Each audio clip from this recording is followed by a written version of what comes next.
जो भी कुछ मैं यहां कहूंगा या आरएसएन सिंह साहब ने कहा, उसको किसी के पास जाकर के वेरीफाई कराने की जरूरत नहीं है कि सिंह साहब ने यह कहा था, सही कहा था या नहीं कहा था। उसके हाथ में इस दौर का एक ऐसा हथियार है कि वो यहीं बैठे बैठे बता देगा कि ये बात गलत थी, ये बात सही थी। ये वैसे ही है सत्तू खा के मैगी की बात करना। 5 डे क्रिकेट मैच बदल के 2020 पे आ गया। मुझे लगता है हम लोगों के जाने के बाद वो 10 पे आ जाएगा, फिर हो सकता है एक ही बॉल पे फैसला हो जाए। ये बदलते हुए दौर की चीजें हैं, हमने सब कुछ एक्सेप्ट कर लिया। और आपसे हर कोई सवाल पूछता है।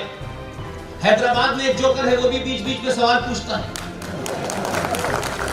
यहां पे एक इत्र बेचने वाला था, वो भी सवाल पूछता है। एक रामपुर में है, वो आजकल बंद है, वो भी सवाल पूछता है। 1400 साल पहले टेंट में पैदा हुई एक संस्कृति, ऊंट पर खड़े होकर के खजूर तोड़ने वाली संस्कृति,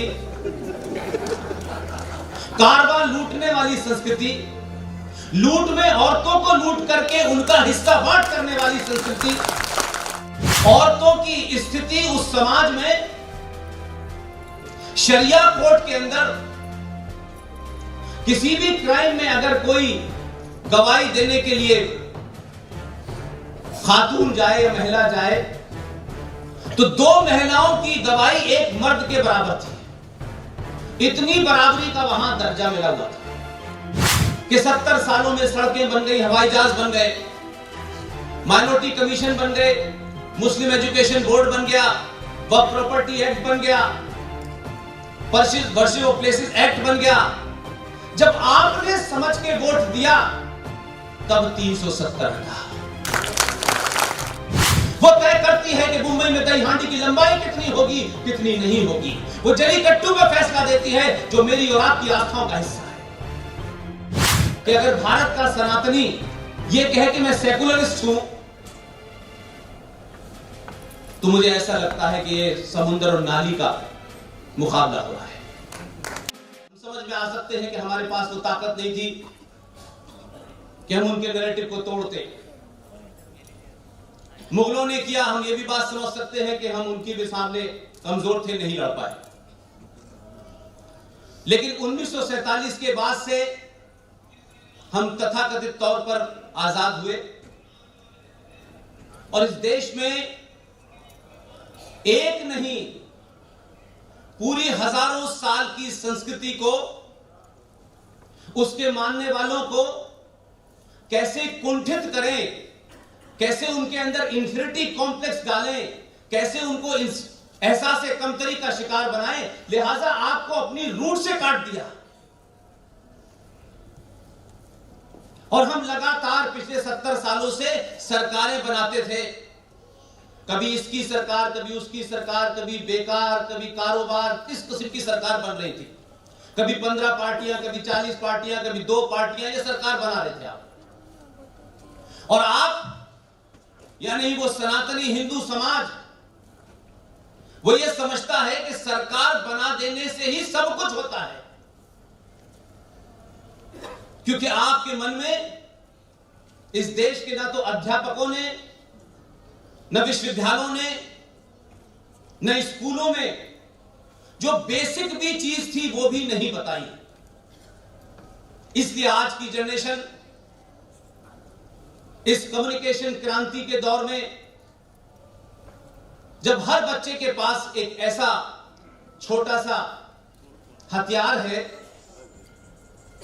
मैं यहां बोलूं, पूरे देश में और लोग बोल रहे हैं, सुशील पंडित जी कहीं और बोल रहे होंगे, ललित अंबरदार साहब कहीं और बोल रहे होंगे।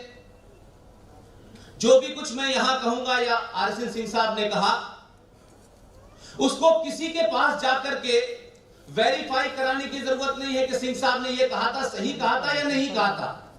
उसके हाथ में इस दौर का एक ऐसा हथियार है कि वो यहीं बैठे बैठे बता देगा कि यह बात गलत थी, यह बात सही थी। लेकिन इस दौर में भी हम अपने आने वाली पीढ़ियों के साथ उनकी भाषा में संवाद स्थापित ठीक से नहीं कर रहे। क्योंकि हम आज भी चाहते हैं कि हम अपनी भाषा में उसको समझाएं। ये वैसे ही है सत्तू खा के मैगी की बात कर रहे हैं।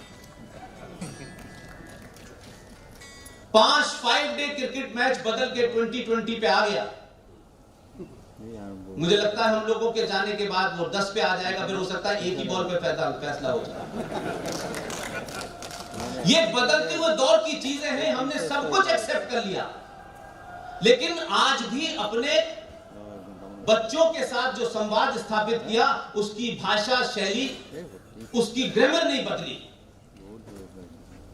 लेकिन मुझे खुशी है कि हम इस दौर में बात कर रहे हैं जब युवा को शायद हमारी बात समझ में आ रही है। सिंह साहब ने कहा कि ये कैसा इस्लाम है जिसे बार बार एक बचाने वालों की जरूरत पड़ती है। कभी जैशे मोहम्मद की पड़ती है, कभी लश्कर तोयबा की पड़ती है।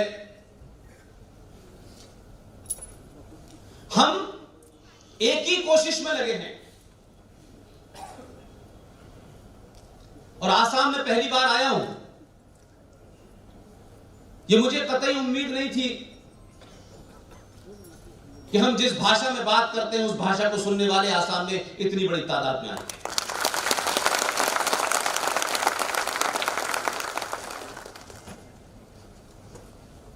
जब सिंह साहब कह रहे थे कि इस्लाम को लेकर के उनकी कुछ बातें उन्होंने कही,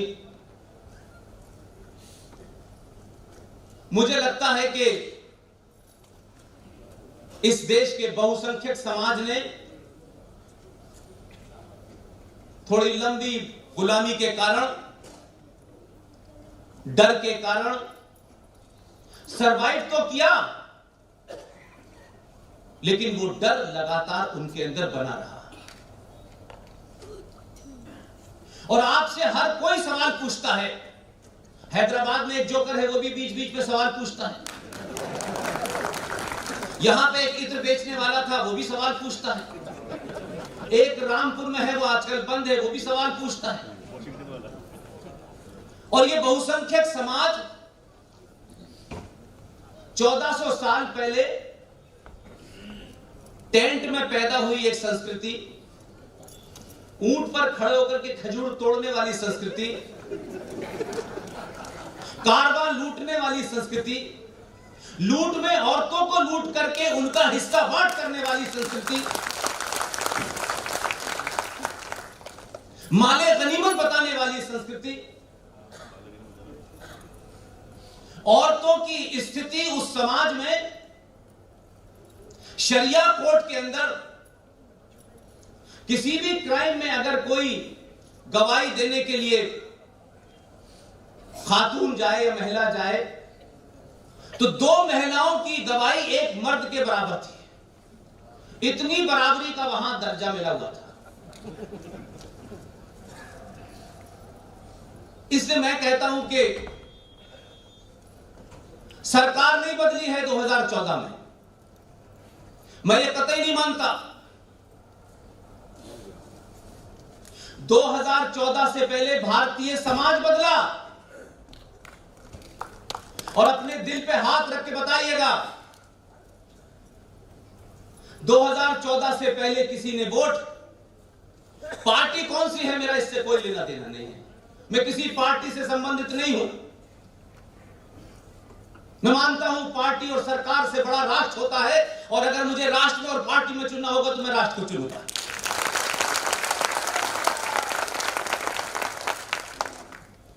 दो 2014 में पहली बार कम से कम 700-800 साल के बाद भारत के लोगों ने हिंदू सनातनी होकर वोट दिया।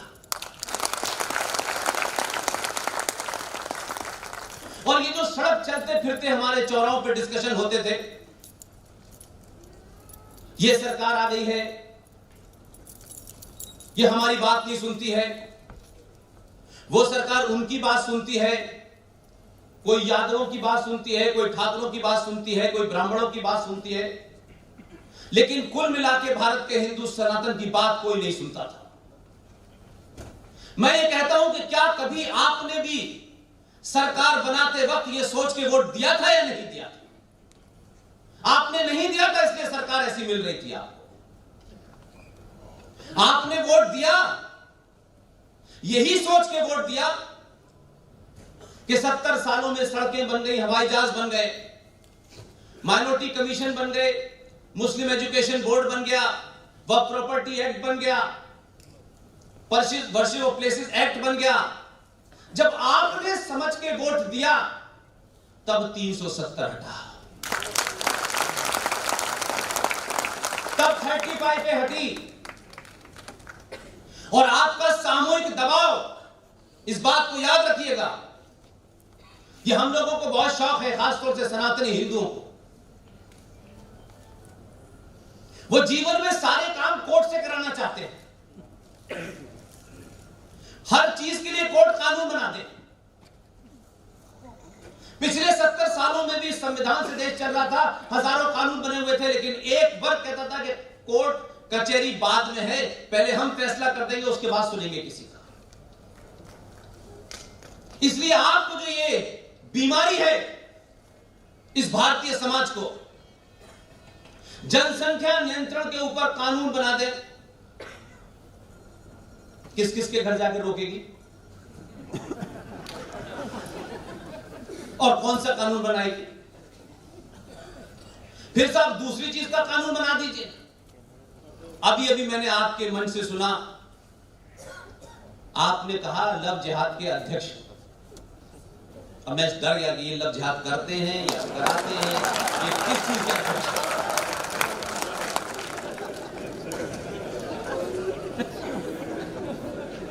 ये दुनिया का पहला ऐसा देश है जहां बहुसंख्यक समाज इस देश की जुडिशरी से, सरकारों से हाथ जोड़ के विनती करती है कि हमें समान नागरिक अधिकार चाहिए। कहीं मुझे ऐसी मिसाल नहीं मिलती कि बहुसंख्यक समाज को यह कहना पड़े, जो माइनॉरिटी में हो, माइक्रोस्कोपिक माइनॉरिटी में हो, वो ये बात कहे तो समझ में आता है। और जब आप इस किस्म की मांग करते हैं तो दुनिया भी आप पे हंसती है। सरकार में इनके लोग, सरकार जुडिशरी में इनके लोग, पुलिस में इनके लोग, सेना में इनके लोग, लेकिन फिर भी ये मांग कर रहे हैं और आपकी कोई सुनता नहीं है। इसलिए इस बात को समझें कि राज, देश और राष्ट्र में फर्क होता है। हम तीनों को मिक्स करके चलते हैं। देश क्या है?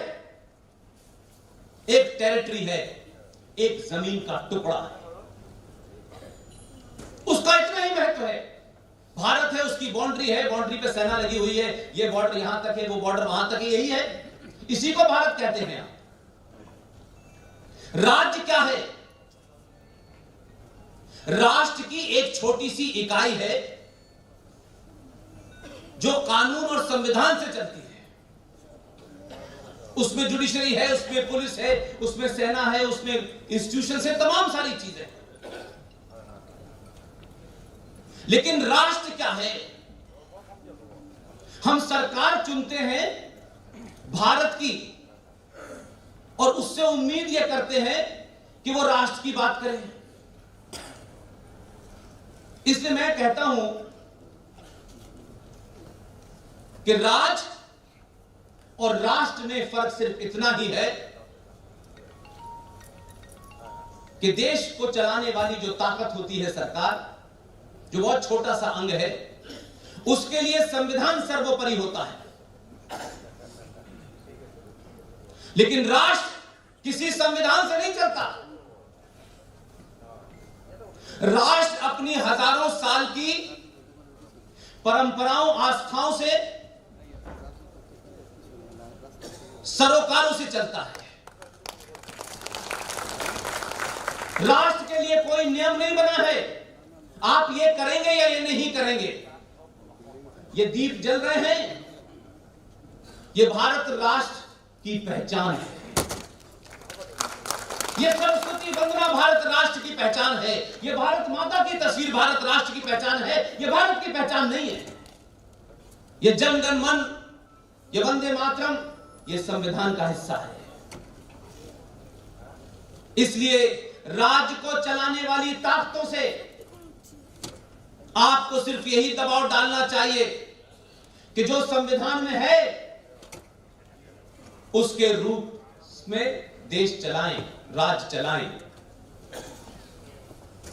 लेकिन जब समाज कमजोर होता है, समाज में कायरता पैदा होती है, आलस्य पैदा होता है, उत्साह कम हो जाता है, तो समाज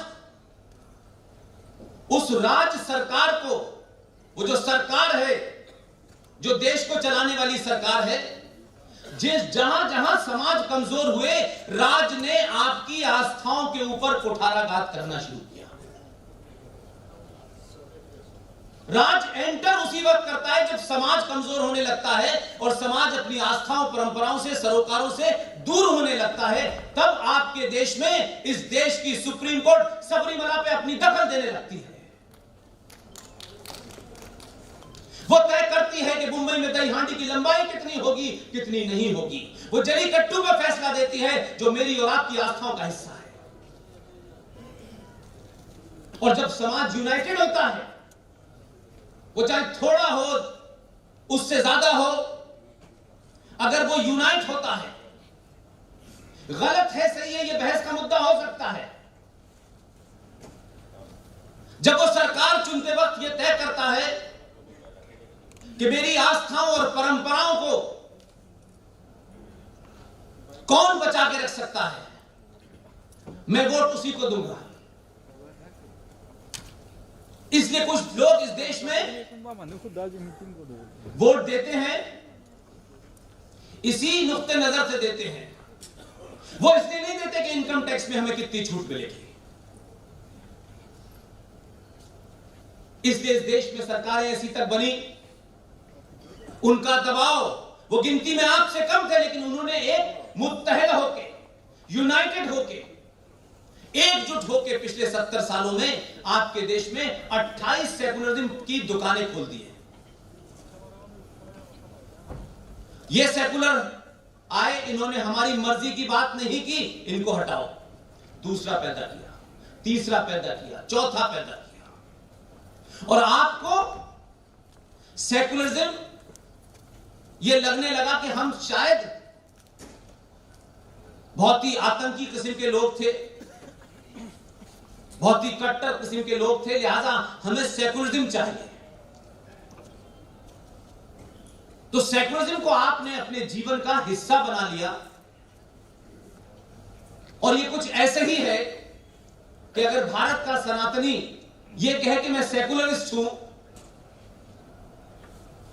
तो मुझे ऐसा लगता है कि ये समुद्र और नाली का मुकाबला हो रहा है।